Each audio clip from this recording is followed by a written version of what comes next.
Hello and welcome to my channel. Basically आज का हमारा जो टॉपिक है वो है अलजेब्रा।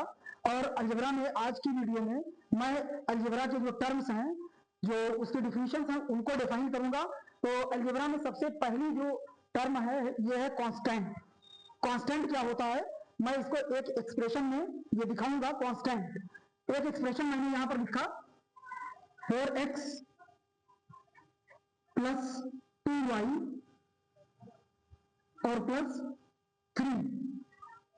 तो यहां जो न्यूमेरिक वैल्यूज हैं, जैसे 4 है, 2 है और 3 है, इनको हम कहते हैं कांस्टेंट।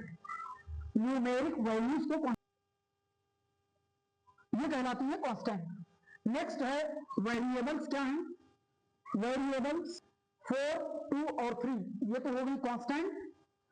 यहां पर हमें इंग्लिश के कुछ लेटर्स दिख रहे हैं, यहां जैसे x है, इधर y है, तो इनको हम कहते हैं वेरिएबल। वेरिएबल ऐसी वैल्यूज होती हैं जो फिक्स नहीं होती है, जो वेरी करती है। x की वैल्यू 3 सपोज कर लिया, एक फिक्स न्यूमेरिक वैल्यू इसकी नहीं होती। That's why this is called variable. इसको हम कहते हैं वेरिएबल। नेक्स्ट जो आता है कांस्टेंट, वेरिएबल और मैथमेटिकल ऑपरेटर्स यानी मैथमेटिकल साइन, जैसे प्लस और माइनस, मल्टीप्लाई या डिवाइड, ये सब आपस में कंबाइन हो जाते हैं, तो उससे जो वैल्यू बनती है उसको हम कहते हैं अलजेब्रिक एक्सप्रेशन। जैसे एक कांस्टेंट मैंने लिखा 4 और एक वेरिएबल लिखा यहाँ पर x, फिर एक ऑपरेटर लगाया प्लस, फिर लिखा 2 एंड y। तो इस तरह से ये जो हमें यहाँ पर मिला, इसको हमने कहा अलजेब्रिक एक्सप्रेशन। तो अलजेब्रिक एक्सप्रेशन क्या होता है? Algebraic expression is the combination of constant, variable and sign, जो होता है प्लस माइनस मल्टीप्लाई या डिवाइड का, इन सबके कॉम्बिनेशन को हम कहते हैं अलजेब्रिक एक्सप्रेशन। नेक्स्ट है टर्म। टर्म क्या है? एक प्लस या माइनस साइन तक एक टर्म डिफाइन होता है। सपोज इस अलजेब्रिक एक्सप्रेशन को अगर हम देखें तो यहां पर प्लस का साइन लगा है, तो प्लस के पहले ये इतना, ये एक टर्म हो गया और ये दूसरा टर्म हो गया। अगर इस एग्जांपल को हम देखते हैं, एक टर्म यहां पर 3 वाला और ये दूसरा टर्म और ये तीसरा टर्म, तो इसमें 3 टर्म हो गए, 3 टर्म, और यहां पर 2 टर्म्स। तो ये है टर्म। फैक्टर्स क्या है? सपोज ये algebraic expression 4x plus 2y and plus 5। तो जैसा कि यहां पर पिछली डेफिनेशन के अकॉर्डिंग इसमें 3 टर्म्स हैं। एक टर्म ये हो गया, दूसरा टर्म इधर और तीसरा टर्म इधर। तो 4x इसको यहां पर ले लिया। इसका फैक्टर क्या होगा? फैक्टर 4 और x, इसके 2 फैक्टर हो गए, 4 और x।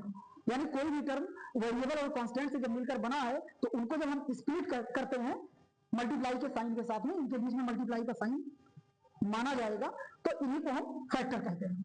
तो इस टर्म का ये फैक्टर, इसका फैक्टर 2 और y, इसका फैक्टर 5 और 1 हो सकता है। कोफिशिएंट, कोफिशिएंट किसी भी टर्म में जो फैक्टर्स हैं, जैसे यहां पर अगर हम कहें कि x और y, इसका कोफिशिएंट क्या है? 4। x और y का कोफिशिएंट हो गया 4। अगर हम पूछे x का कोफिशिएंट क्या है, तो जिसका कोफिशिएंट हमें निकालना है, उस नंबर को छोड़ करके बाकी जो भी वैल्यूज बचती हैं, जो भी वैल्यूज बचती हैं, जैसे x का कोफिशिएंट हमें बताना है, तो x का कोफिशिएंट यहां पर 4 और y। सपोज y का कोफिशिएंट बताना है, तो y का कोफिशिएंट y को छोड़ करके 4 और x। तो इस तरह से ये हो जाते हैं कोफिशिएंट। कोफिशिएंट में फैक्टर की वो सारी वैल्यू जिसका हमें कोफिशिएंट बताना है, उसको छोड़ करके बाकी सभी वैल्यूज का जो प्रोडक्ट होता है, that is called the coefficient. तो ये बात हो गई कोफिशिएंट की। आते हैं लाइक टर्म में। किसी भी अलजेब्रिक एक्सप्रेशन में अगर लिटरल फैक्टर्स सेम है, suppose 4x plus 2x and plus 3, ये एक अलजेब्रिक एक्सप्रेशन मैंने लिखा है। तो अगर किसी अलजेब्रिक एक्सप्रेशन में लिटरल फैक्टर्स सेम हैं, तो वो लाइक टर्म कहलाते हैं। सपोज दूसरा एग्जांपल मैंने लिया 2xyz, 2xyz minus 3xyz। Literal factors क्या होता है? लिटरल फैक्टर का मतलब वेरिएबल। वेरिएबल सेम है। जैसे यहां पर इन दोनों टर्म्स में अगर इस टर्म को हम देखें, तो इसका लिटरल फैक्टर x, y और ये z है। यहां भी लिटरल फैक्टर एक्स वाई और क्या है जेड है। तो इन दोनों टर्म में एक्स वाई जेड सेम है, लिटरल फैक्टर सेम है, इसकी वजह से हम इन दोनों टर्म्स को, इसको और इसको लाइक टर्म कहेंगे। एक और एग्जांपल मैं लेता हूं यहां पर 2xyz plus 3xyz minus 4xyz और माइनस 5। तो यहां पर xyz इस टर्म में भी है, xyz यहां पर भी है और xyz यहां पर भी है। इन तीनों टर्म में xyz है, तो ये तीनों टर्म जो है ये लाइक टर्म कहलाएंगे, लेकिन इसके साथ में नहीं है तो ये लाइक टर्म नहीं होगा। तो इस तरह से ये बात हुई लाइक टर्म की। नेक्स्ट है अनलाइक टर्म। भी अलजेब्रिक एक्सप्रेशन में लिटरल फैक्टर सेम ना हो।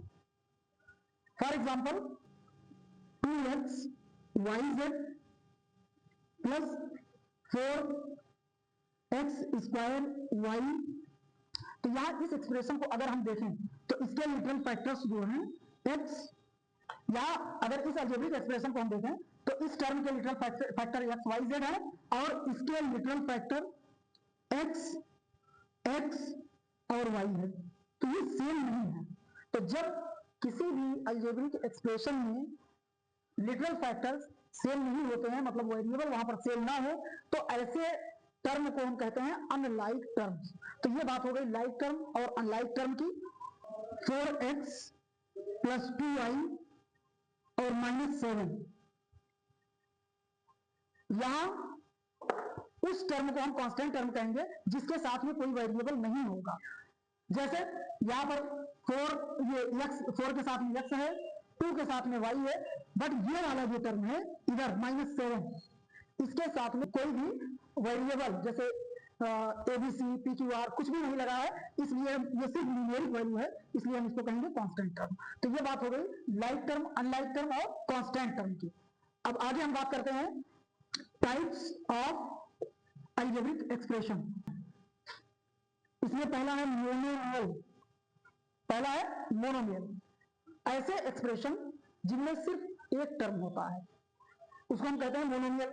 जैसे एग्जांपल लिया 2x, 3yz, 4n। तो ये 3 एग्जांपल मैंने लिए, सब में ये एक एक्सप्रेशन हो गया, ये दूसरा हुआ और ये तीसरा हो गया। तीनों में सिंगल टर्म्स हैं, इसलिए इनको हम कहते हैं मोनोमियल। सेकंड है बाइनोमियल। अलजेब्रिक एक्सप्रेशन होते हैं जिनमें 2 टर्म्स होते हैं। ये एक अलजेब्रिक एक्सप्रेशन जिसमें 2 टर्म्स हैं। दूसरा अलजेब्रिक एक्सप्रेशन में लिख रहा हूं 3yz प्लस 4pq, यहां भी बाइनोमियल है क्योंकि 2 टर्म्स हैं। थर्ड है ट्राइनोमियल। इसी तरह जैसे एक टर्म है तो मोनोमियल, 2 टर्म है तो बाइनोमियल, तो 3 टर्म होगा तो ट्राइनोमियल। एग्जांपल लेते हैं 5x plus 4y and minus z, तो ये है ट्राइनोमियल। इसी तरह से चौथा है क्वाड्रिनोमियल। 4 टर्म होंगे, ठीक है, जैसे एक टर्म है तो मोनोमियल, 2 टर्म है तो बाइनोमियल, 3 टर्म है तो ट्राइनोमियल। तो इसी तरह से अगर 4 टर्म हो गए किसी भी अलजेब्रिक एक्सप्रेशन में तो उसको हम कह देंगे क्वाड्रिनोमियल। जैसे एक एग्जांपल मैं यहां पर लिख देता हूं 2x plus 4y minus 6z और प्लस 5। तो यहां पर 1 2 3 और ये 4 टर्म हो गए, तो इनको हमने क्या बोल दिया क्वाड्रिनोमियल बोला। और इन सब को, चाहे वो मोनोमियल हो, चाहे बाइनोमियल हो, चाहे ट्राइनोमियल हो, चाहे क्वाड्रिनोमियल हो, सबको हम एक साथ कह सकते हैं पॉलिनोमियल। पॉलिनोमियल सभी कहलाएंगे, इवन मोनोमियल, बाइनोमियल, ट्राइनोमियल, क्वाड्रिनोमियल, ये सभी पॉलिनोमियल की ही कैटेगरी में आते हैं। तो सब मिल करके क्या कहलाते हैं पॉलिनोमियल। मोनोमियल भी पॉलिनोमियल है, बाइनोमियल भी पॉलिनोमियल है, ट्राइनोमियल भी पॉलिनोमियल है और क्वाड्रिनोमियल भी पॉलिनोमियल है। तो आज की वीडियो में बस इतना ही। होप कि आपको बातें अच्छी लगी होंगी। अगर वीडियो पसंद आई है तो इसे लाइक करें, शेयर करें और चैनल को सब्सक्राइब करें। That's all, thank you.